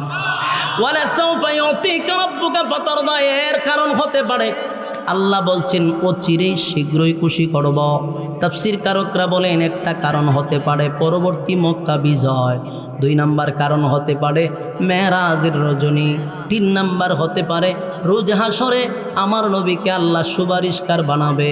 এই 3টা কারণের একটা হতে পারে ওয়ালা সাওফা ইউতিকা রাব্বুকা ফাতারদা। আল্লাহ বলেন বন্ধু আপনাকে অচিরেই খুশি করব। যেমন আপনারা দেখছেন দলের জন্য যদি কোনো নেতায় মার খায়, কথা হয় না, দুনিয়ার দলের জন্য যদি নেতায় মার খায়, মনে করেন বিএনপির যত নেতা আছে মার খাইছে কার কাছে? আওয়ামী লীগের কাছে। জনমের বাদাম খাইছে না, আমার কথা কয় না, বাদাম দিছে তো আওয়ামী লীগে ভিড়াইছে। তখন এই যে নেতারে মারলো, এই নেতার এখন প্রমোশন বাড়ছে না কমছে? এখন বিএনপির যতগুলো নেতায় মার খাইছে দলের কাছে তার প্রমোশন বেড়ে গেছে। তাহলে বোঝা যায় মায়ের খাইলে কি বাড়ে? প্রমোশন বাড়ে। আবার যদি বিএনপির কাছে আওয়ামী লীগের জনমের মতো মার খায়, তখন দেখবেন আবার ক্ষমতায় আসলে ক্ষমতায় আর আমার সম্ভাবনা নাই, ঠিক নেই? ফাঁসি তো অলরেডি ফাঁসির রায় হয়ে গেছে না। এখন আমরা এটা বেশি একটা খুশি না, কেরে খুশি না? আমি মিষ্টি মিষ্টি আমিও খাওয়াইলাম বলে, কিন্তু খুশি না কেরে জানেন? বাংলাদেশে তা কত রায় হইয়া বইয়ে রয়েছে, কার্যকর হয় না। হ্যাঁ, যেদিন শুনুম যে জুলাই লিছে এদিন না হয় আপনারা খুশি করেন। বাংলাদেশে এটা একটা ফর্মালিটি রক্ষা করতেও পারে, এই জন্য বেশি একটা আনন্দ হওয়ার কিছু নেই। আবার অনেকেই ঘোষণা দিতেছে আমরা আইলে সব খালাস করে দিব, আইলে সব শেষ করে দিব। তো দরদি আছে না, এই জন্য তো খুশি হওয়ার কিছু না। একটা রায় দিছে, ফর্মালিটি রক্ষা করছে। কারণ ওই যে একটা প্রদীপ আছে না, প্রদীপ, হ্যাঁ প্রদীপরে চিনেন না? মাইরা লাইছে যে একজন সেনাবাহিনী, এর ফাঁসির রায় হয়েছে কত বছর আগে, ওখানে হেরে মূর্তির মতো সাজায় তো রাখছে। এটা একটা ফালতুবাজি না আমরা দেশে? এই বদমাইশগুলি রে বলার দরকার যে তোরা যে ফাইজলামি খরচ, কত মানুষের প্রাণ নিছে, এটির ধ্বংস খরচ না করে, এটির ফাঁসি গাছটা ঝুলা, এটির রাখিয়া দিছে। তো পরবর্তী যেগুলার রায় দিব ওইগুলো তো ফাঁসি দিব, কতটুকু বিশ্বাস হয় আল্লাহ না জানে। সম্মানিত শুধু এই জন্য অত বেশি আনন্দ হওয়ার আর কিছু নাই।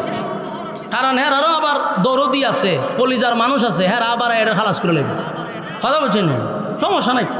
তো মূল কথা হইল, যদি নেতা কারো দলের জন্য মার খায়, ওই নেতার প্রমোশন বাড়ায়া দেয়, দল বাড়ায়া দেয়, ঠিক নেই? দেখবেন ক্ষমতায় আসলে পরে যে নেতা বেশি মার খাইছে তারে টাকা পয়সা দিয়ে হবে একটা কাজ করো, তুমি বিভিন্ন দেশে একটু ভ্রমণ করে আসো, কারণ তুমি তো অনেক মাইটের খাইছো, আয়না করে থাকছো, বিভিন্ন পেশার তোমার মাথার উপর দিয়ে গেছে, একটু এনজয় করে আসো, মাইন্ডটা ফ্রেশ করে আসো। কোথায় যাইবা? ইউরোপ, আমেরিকা, সিঙ্গাপুর, বিভিন্ন দেশে, থাইল্যান্ড যাইবা। তো নেতায় যায় গিয়া সেরা সাগরের পাড়ে বোতল লইয়া বয়, বোতল টানে আর এনজয় করে, আর হুড়ফুরি তো সামনে আসই। এটার নাম এনজয়। এটার নাম কি? বোতল টানন আর হুড়ফুরি নিয়ে নাচানাচি করন সাগরের পাড়ে, এটার নাম হলো এনজয়। তো নেতায় যদি মায়ের খাওয়ার পরে এনজয় হওয়ার সুযোগ পায়, আল্লাহ হয় আমার বন্ধু আমার দল করতে গিয়ে মায়ের খাইছে। বলুন, আল্লাহর রাসূল খার দল করছে, মায়ের খাইছিনি, গালি শুনছিনি? আল্লাহ কি কয়? দুনিয়ার নেতারা যদি ভ্রমণ করার সুযোগ পায়, প্রমোশন বাড়ে, আমার বন্ধু আমার দল করতে গিয়ে মায়ের খাইছে, আমি আমার বন্ধুর প্রমোশন বাড়াইয়া দেব, আমি আমার বন্ধুরে ভ্রমণ করামো। তবে দুনিয়ার নেতারা ভ্রমণ করে দুনিয়ার ভিতরে, আমি আমার বন্ধুরে দুনিয়াতে ভ্রমণ করাবো না, ভ্রমণ করাবো 7 আসমানের উপরে। আল্লাহ বলেন ওয়ালা সাউফা ইউতিকা রাব্বুকা ফাতারদা। আল্লাহ বলেন অচিরেই আপনাকে আমি খুশি করব বন্ধু, অচিরেই আপনাকে আমি খুশি করব, খুশি করব। তাই আল্লাহ বলেন হয়তো ভাই খুশিটা মেরাজের রজনী হতে পারে, বন্ধুরে বন্ধু খুশি করার জন্য ইনভাইট করছে, দাওয়াত দিয়ে আনছে, আসেন বন্ধু আপনি অনেক কষ্ট করছেন, আপনার একটু আমি ভ্রমণ করাবো। দুনিয়ার কোথাও ভ্রমণ নয় গো, একটা প্রাইভেট কার দিয়া বাইতুল মুকাদ্দাস, সেখানে গিয়া ইমাম বানাইয়া সমস্ত নবীদেরকে আল্লাহ মুসল্লি বানাইয়া নবীর একটা উপাধি দিয়া দিল ইমামুল মুরসালিন, সুবহানাল্লাহ। আরেকটা প্রাইভেট কার দিয়া প্রথম আসমানে নিয়ে গেল, সেখানকার ফেরেশতাদের সঙ্গে দেখা সাক্ষাৎ হইল। এরপরে 2 নম্বর আসমানে, সেখানেও কথাবার্তা হলো। 3 নম্বর, 4 নম্বর, 5 নম্বর, 6 নম্বর, 7 নম্বর, সব আসমানগুলোতে সমস্ত ফেরেশতার সঙ্গে নবী কথা বলল। এরপরে ডাইরেক্ট আরেকটা প্রাইভেট কারে নিয়ে গেল একেবারে সিদরাতুল মুনতাহায়। সেখানে যাওয়ার পরে জিবরাইল কো হুজুর এখন যে গাড়ি আসবে সেই গাড়িতে ওঠার টিকিট আমারে দিছে না। সুবহানাল্লাহ। একটা টিকিট আসছে শুধু আপনার, আমার টিকিট নাই, সুতরাং আপনি এখন চলে যান। পয়গম্বরকে সিদরাতুল মুনতাহা থেকে আরশে আজিম পর্যন্ত নিয়ে গেছে। সুবহানাল্লাহ। সেখানে যাওয়ার পরে আল্লাহ বলে বন্ধু আপনি আসছেন, দুনিয়ার নেতারা দুনিয়ায় ভ্রমণ করে, আমি আপনারে 7 আসমান ভ্রমণ করাবো। 7 আসমান ভ্রমণ করাইয়া বন্ধু জান্নাত জাহান্নাম দেখাবো, জান্নাত জাহান্নাম দেখাইয়া হাউজে কাউসার দেখাইয়া বন্ধুরে আবার দুনিয়ায় পাঠাইছে। ওয়ালা সাউফা ইউতিকা রাব্বুকা ফাতারদা, এটাও একটা কারণ হতে পারে। আল্লাহ বলেন ওয়ালা সাউফা ইউতিকা রাব্বুকা ফাতারদা, এর ব্যাখ্যা পরবর্তী মক্কা বিজয় হতে পারে। তার মানে আল্লাহ প্রতিটা আয়াতে আমার নবীরে খুশি করছে। জোরে জোরে কোন সুবহানাল্লাহ। এরপর আল্লাহ বলেন আলাম ইয়াজিদকা ইয়াতীমান ফাআওয়া। ইয়াত আল্লাহ বলেন বন্ধু আপনি তো ইয়েতিম ছিলেন, আমি আপনারে আশ্রয় দিছি। প্রশ্ন হলো মাঝখানে ইয়েতিম ঢুকাইল কেন? এই আয়াতটা কেন আল্লাহ ঢুকায়া দিল? এর কারণ হলো কোনো মানুষ যদি কারো সঙ্গে অভিমান করে, বন্ধুর সঙ্গে যদি বন্ধু অভিমান করে, তার রাগ ভাঙানোর জন্য, তারে খুশি করার জন্য অতীতের কিছু কথা তুইলা ধরে। বন্ধু তুই যে রাগ করছ, তোর আমি ভালোবাসি না, তুই যে সময় ব্যবসায় লস খাইলি আমি তোরে টাকা দিয়া ব্যবসা ধরাইয়া দিছি। বন্ধু অমুক জায়গায় মুসিবতে পড়ছিলে আমি তোরে উদ্ধার করছি। বন্ধু আমি তোরে এই জিনিসটা নিজে না রেখে তোরে দিছি। বন্ধু তুই এমন জায়গায় মুসিবতে ছিলি, উদ্ধার করছি। তুই অসহায় ছিলি, আমি তোর পাশে ছিলাম। ঠিক না বেটি? বন্ধুর অভিমান ভাঙায় দেয়, পুরাতন কিছু কথা বইলা বইলা তার কাছে বিশ্বাস দেখা ফাহাদা। আপনি পথহারা অবস্থায় ছিলেন, আমি আল্লাহ আপনার পথ দেখাইয়া দিছি। সুবহানাল্লাহ। এই কথার ব্যাখ্যা হলো যেই মানুষটা এতিম হয়, যার মা নাই, বাবা নাই, দাদা নাই, দাদি নাই, নানা নাই, নানি নাই, আত্মীয় স্বজন নাই, এই ছেলেটা সমাজে প্রতিষ্ঠিত হতে পারে না। এই ছেলেটার গার্জিয়ান না থাকার কারণে পড়ালেখা করতে পারে না। এই ছেলেটা সমাজে প্রতিষ্ঠিত হয় না। এই ছেলেটা হয় অনাথ, অথবা হয় টুকায়, না হয় হিরঞ্চি। ঠিক নেই? কারণ গার্জিয়ান না থাকার কারণে। আল্লাহ কয় আপনি এতিম ছিলেন, আমি আপনাকে আশ্রয় দিছি। আর ওয়াজাদাকা দাল্লান ফাহাদা, আপনি পথহারা অবস্থায় ছিলেন, আমি আল্লাহ আপনাকে পথ দেখায়া দিছি, পথভ্রষ্ট হইতে দেই নাই। সুবহান। এরপর আল্লাহ বলেন ওয়াজাদাকা আইলান ফাআগনা, আপনি গরিব ছিলেন, আমি আপনাকে ধনী বানায়া দিছি। বলুন আল্লাহর নবী কি ছিল? ওরে বাবারে কথা হন, কি ছিল? আল্লাহ কি বানাইছে? ধনী বানাইছে, ধনী বানাইছে, ধনী বানাইছে। আফসুস রে আফসুস, কপাল পোড়া আমরা। নবী যে ধনী ছিল এই কথাটা কোনো মৌলবী বলে না। নবী যে ডেভেলপ ছিল এটা কোনো মৌলবী বলে না। সারা জীবন কানো দইরা কয় নবীর পেটো পাত্তর, নবী গরিব। এই গরিবের ওয়াজ শুনছেন, ধনীর ওয়াজ কোনোদিন শুনছেন? আজকে অধিকাংশ নবীর উম্মত জানে না যে নবী এক সময় দেশের রাষ্ট্রনায়ক ছিল। জানেই না নবী দেশ পরিচালনা করছে। অনেক উম্মত এটা জানেই না, খালি জানে নবীর ভেড়ো ভাত্তর আছি, নবীর শরীর তালিযুক্ত জামা আছি, নবী গরিব। এইভাবে ওয়াজ করছে। আর নাস্তিকরা এই ওয়াজ মুখস্থ করাই দিছে। আর নাস্তিকরা এই ওয়াজ এমন মুখস্থ করছে, এখন কোনো আলেম যদি রাজনীতি করতে যায়, ওই নাস্তিকরা কয় হুজুর থাকবেন মসজিদ, হুজুর থাকবেন মাদ্রাসা, বাপ মরলে জানাজা তাইবেন, 40 ফরানিতে আপনারা দাওয়াত দিব, 20 টাকার একটা নোট দিব, এতটুক পর্যন্ত আপনি থাকবেন। হুজুর আপনি রাজনীতি আইসুন কেরে? এই যে রাজনীতি আসছেন কেন? এই দোষটা যে এরা দেয়, এটা এরারও দোষ না, এটা আমরার মতো মৌলবীরার দোষ। কারণ ওয়াজ করতে গিয়ে গরিব কইয়া কইয়া ফেডো ভাত্তর দিয়ে হুজুর রে নবীরে ফেডোর ভাত্তর ঢুকাইয়া দেয়, গরিব কইয়া ওয়াজ শেষ করে। হেউই হইল নবীর ফেডো ভাত্তর, হেউই গিয়ে আবার মুরগের রানো টান দেয়। বাস্তব না বাস্তব? তুই না নবীর ওয়াজ করলি, নবীর ফেডো ভাত্তরতে গিয়ে মুরগের রানো টান দিলি কেমনে? তুই খাওয়ান বাদ দিয়ে দে, বলে আমার নবী খাইছে না, খাইতাম না। বন্ডামি, পিঠের সামরা তুলে লাইবার দরকার ছিল। ওয়াজ অর্ধেক করস না করে।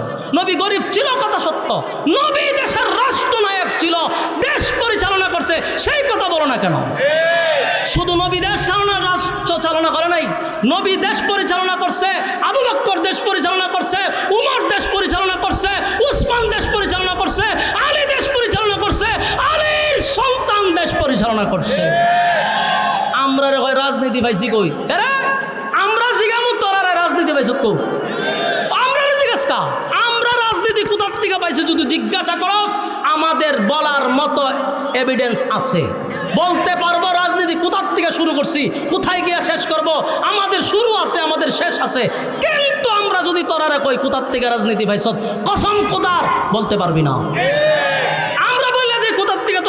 পাইছ, তোদের রাজনীতি হইল আবু জাহেলের কাছ থেকে, তোদের রাজনীতি হলো নমরুদের কাছ থেকে, তোদের রাজনীতি হলো ওই ফেরাউনের কাছ থেকে। সুতরাং আমরা হুজুর আরে কইও না যে আমরা রাজনীতি কই পাইছি, আমরা স্বয়ং কোরআনে রাজনীতি আছে, নবীর কাছ থেকে প্র্যাকটিক্যালে রাজনীতি আমরা শিখছি। তা আমরা রাজনীতি পাইছি কই? এই দুষ্ট ভাই এরান না, এরা তো বলে কারণ আমরা তে শূন্য বলে, এরাও দোষ নাই। দোষ হলে আমরার মতো হুজুররা আর আজীবন নবীর ভেড়ো ভাত্তর দিয়ে বৈরত রাখছি আমরা, নাউজুবিল্লাহ। আল্লাহ রাসূল গরিব ছিল এটা সত্য, কিন্তু আল্লাহ কয় ওয়া জাদাকা আইলান ফাগনা, আপনাকে আমি ধনীও বানাইছি। ইসলামটার এত নিচে লামান কেন? গরিব গরিব হয়ে এত নিচে কেন লামান? দেশ পরিচালনা করছে রাসূল, এই কথাটা বললে কি ইসলামের সম্মান বাড়ে না কমে? আলেমদের ইজ্জত বাড়ে না কমে? তো ই ওয়াজ করে না কেন? ই ওয়াজ করে না। নবী যে দেশ পরিচালনা করছে, ই ওয়াজ না করার কারণে এটার প্রভাব যে নাস্তিক পাড়ায় কি পরিমাণ পড়ছে কল্পনাও করতে পারবেন না।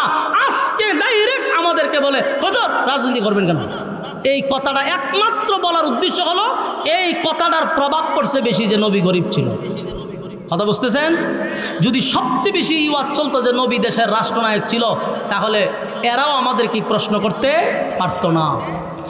আল্লাহ বলেন ওয়াজাদাকা আইলান ফাগনা, আপনি গরিব ছিলেন, আপনাকে ধনী বানাইছি, ধনী বানাইছি। খাদিজার কোটি কোটি টাকার সম্পদ ছিল রে। আল্লাহর নবীর কাছে বিবাহ বসার পরে সব সম্পদ নবীর কদমে ঢেলে দিছে, সব সম্পদ ইসলামের জন্য ব্যয় করছে। সুবহান। আমার যুবক ভাইরা, এই সূরা দোহা থেকে আপনারা কি পাইলেন? আল্লাহ এই সূরা নাজিল করে একের পর এক নবীরে খুশি করলেন। ফাম্মাল ইয়াতীমা ফালা তাকহার, আপনি ইয়াতীম ছিলেন, তাই ইয়াতীমদের প্রতি আপনি কঠোর হইয়েন না। এই কথা শুধু নবীরে বলে নাই, কিয়ামত পর্যন্ত উম্মতি মুহাম্মদীর আল্লাহ বলছে এই ইয়াতীমদের প্রতি কঠোর হইও না। তোমার সন্তান, তোমার স্ত্রী নিয়া সুখে শান্তিতে ঘরে থাকো, 3 বেলা খাবার খাও। যার বাবা নাই, যার মা নাই, একটা বার চিন্তা করে দেখো এই সন্তানটা দুঃখের কথা সুখের কথা কার কাছে বলবে? কার কাছে বলবে রে? মা নাই। এতিম বাচ্চাদের প্রতি কঠোর হওয়া যাবে না, তাদের মাথায় হাত বোলাইয়া দিবেন, তাদেরকে আপনারা সম্মান করবেন, এদের মহব্বত করবেন, ভালোবাসবেন। রাজি আছি? কথা হয় না? এই যে আপনাদের আব্দুল কাইয়ুম মোল্লা সাহেব, আপনারা জামাই, উনি প্রায় 20-25 জন এতিম ছাত্ররা এমনিতেই খাওয়ায়, এমনি খাওয়ায়। 200 উপরেও 20-25 জন তো আমার মাদ্রাসাতে আছে। উনি 200 উপরে এতিমরে ফ্রি সার্ভিস। আপনারা কি আলহামদুলিল্লাহ এলাকাত না ঠাড়া বেড়ে আছে গা? চিন্তা করেন এই জায়গাটা কইতো রাজি। আমরা কয়জনটা খাওয়া? 200 লোক সে খাওয়ায়। তো ওনার কাছে যদি অর্থ না থাকে, 200 এতিম ছাত্রের ভালবো কে? এই জন্য আলেমদেরও কিছু অর্থের দরকার আছে না নাই? ভালো কাজও লাগে টেকা থাকলে। আমরা টেকা হইলে সিনেমা হল বানাই না তো, আমরা টেকা হইলে ওই টেকা দিয়ে সেরা আখাম কুহামো লাগাই না। এই টাকা আলেমদের থাকলে, আলেমদের টেকা থাকলে মানুষ গড়ার কারখানা তৈরি করা হয়। সুতরাং আপনারা এই যে আপনাদের কাইয়ুমুল্লাহ সাহেব বিশাল মাদ্রাসা, এই মাদ্রাসা গেলে সিরিয়ালি পাওয়া যায় না। হাজার হাজার ছাত্র, এর মধ্যে এতিম আছে 200-র উপরে, ফ্রি সার্ভিস।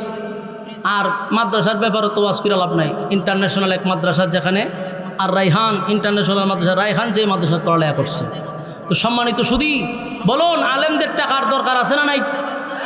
আজকে গরিব কইতে কইতে আপনারা ইসলামটারে কই নিয়ে তুইছেন, 12টা বাজাইছেন তো। আর আমাদের মধ্যে কিছু স্বভাব খারাপ আছে হুজুররার, পাঞ্জাবি বলতে ফিসে থেকে উঠতে জায়গা মনে করি এটা বুঝি বুজুর্গ গিরি দেখায়। পাঞ্জাবি তোর ফিসে উঠতে করে তুই ইস্তারিতে পাঞ্জাবি সুন্দর করে পরিষ্কার কর। ইসলাম তোর এত নোংরাভাবে থাকার জন্য বলে নাই, তুই ইসলামটারে 12টা বাজাইতেছস। এটা সুফিগিরি দেখায়, পাঞ্জাবির মধ্যে ফাঁসমন লেগে রয়েছে, টুপির মধ্যে লেগে রয়েছে ফাঁসমন, এর কাছে গেলে ফাটার গন্ধ করে। আবার সুফিগিরি দেখায়। এটা আপনাকে ইসলাম বলে না। আপনার টাকা আছে, শান শৌকতে চলেন, ইসলাম আপনাকে এটাই বলছে। আপনাকে দেখে 10টা ছেলে যেন মাদ্রাসা দিতে বাধ্য হয়। আপনি হুজুরে দেখিয়া মানতে সর্বনাশ, মাদ্রাসা দিলেই তো জানাজার সময় ডাকবো, মাদ্রাসা দিলেই তো ফরানির সময় ডাকবো না। এটা আলেমদের কাজ নয়। আলেমদের কাজ ইমাম শব্দের অর্থ নেতা, গ্রামের মহল্লার সব জায়গায় বিচার করবে ইমাম সাহেব, এমনকি রাষ্ট্র পরিচালনা করবে একজন আলেম। এটাই ছিল সিস্টেম, কিন্তু আমরা ওই জায়গার থেকে নিয়ে ডুবাইছে মসজিদ আর ডুবাইছে মাদ্রাসা আর বাইর করে বলে দেন, বুঝছেন নি? এই জন্য আপনার সন্তানগুলিকে মাদ্রাসায় পড়াবেন। মাদ্রাসায় পড়লে টকছে, খায় মোল্লা সাহেব টকছে নি? কথা হয় না, টকছে না। তা যেই টেকা ওনার গাড়ির দুয়াদা যায়, এটা আপনারা ইনকাম করতে বহুত দেরি আছে। তো মাদ্রাসাত পড়াইয়ে কি উনি ঠকছে নি? কথা হয় না। এই জন্য আমরা একসময় হয়তো মাদ্রাসাত পড়াইলে খাইতে হইতো না। বেটা খাইবার লাগে আমরা মাঝে পাগল করে খাই না, আমরা খাইই না। সুতরাং মাদ্রাসার প্রতি আকৃষ্ট হন। বর্তমানে যতগুলা ইঞ্জিনিয়ার কন, ব্যারিস্টার কন, ডাক্তার কন, সবগুলার মা বাপ হইল গিয়ে বৃদ্ধাশ্রমে। শুধু বাংলাদেশ তালাশ করে দেখেন, একজন আলেমের মা বাপ যদি বৃদ্ধাশ্রমে থাকে তাহলে ওয়াজ করতাম না। এই শিক্ষা মানুষ গড়ার কারখানার থেকে শিক্ষা দেওয়া হয়। সত্যিকারের মানুষ হইতে গেলে দ্বীনি শিক্ষা ছাড়া বিকল্প কোনো রাস্তা নেই। আল্লাহ আমাদেরকে বুঝার, মানার, আমল করার তৌফিক দান করুক, সকলে বলি আমিন। কথাগুলি আপনারা সামনে কইছি, রাগ করছেন নি? হাত তুলেছেন দিকে কাটা কাটা রাগ করছেন না? হাত তুলে এই যে অনেকে রাগ করে বইছে।